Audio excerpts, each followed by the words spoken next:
Disability awareness.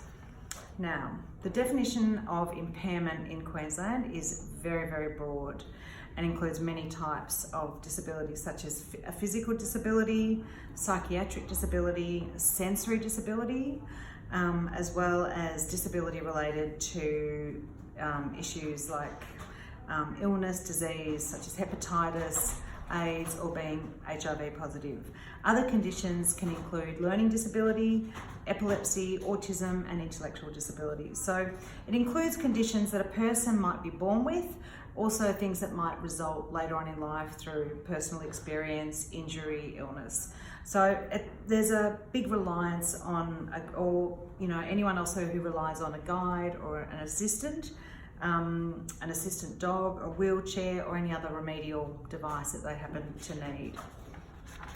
So, when is impairment discrimination or unlawful? Impairment discrimination is unlawful in all aspects of work, but it's also unlawful when a person is a customer in a shop or a restaurant, a student at a school or university, someone who's looking for accommodation, applying for credit, insurance, or a loan, or when dealing with tradespeople, a business like you, or state or local government. Now, of course, this doesn't mean that every single business can afford to put in a lift 2 floors up.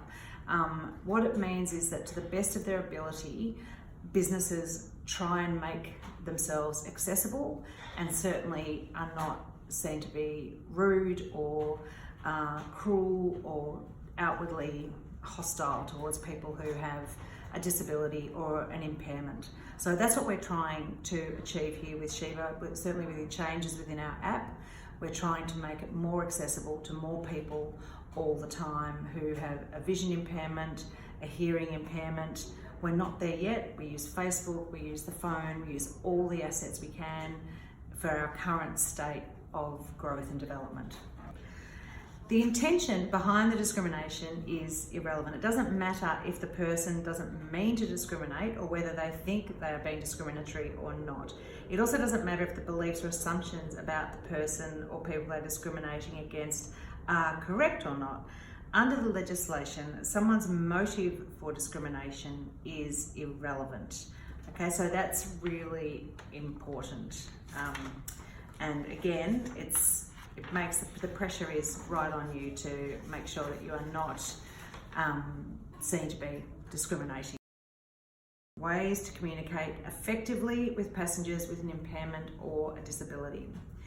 It's tough to make any blanket statements about transporting differently abled passengers, as the way someone's life is altered by their disability varies so much from person to person, obviously. But there are a couple of tips that can apply to all passengers that are especially pertinent for passengers who are differently abled.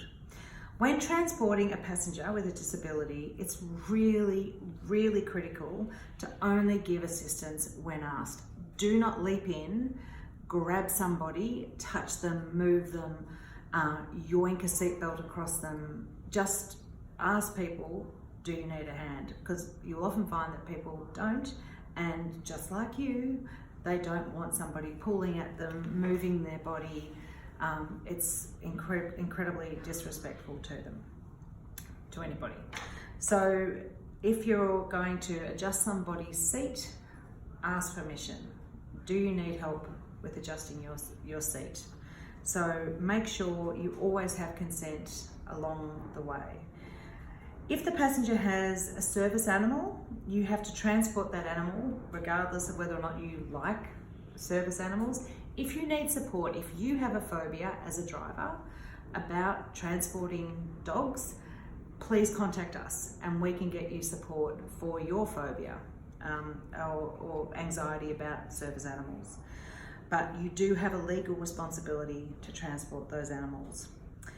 Don't make comments about a person's disability, like, you're such an inspiration.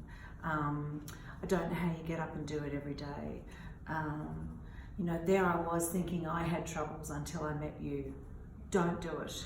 I know it can feel like you're being helpful. It's completely inappropriate.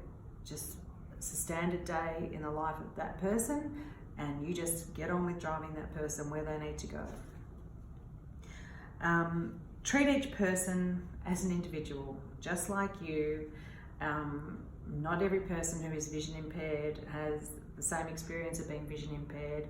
Not every person with brown hair has the same experience of life just because they've got brown hair in common.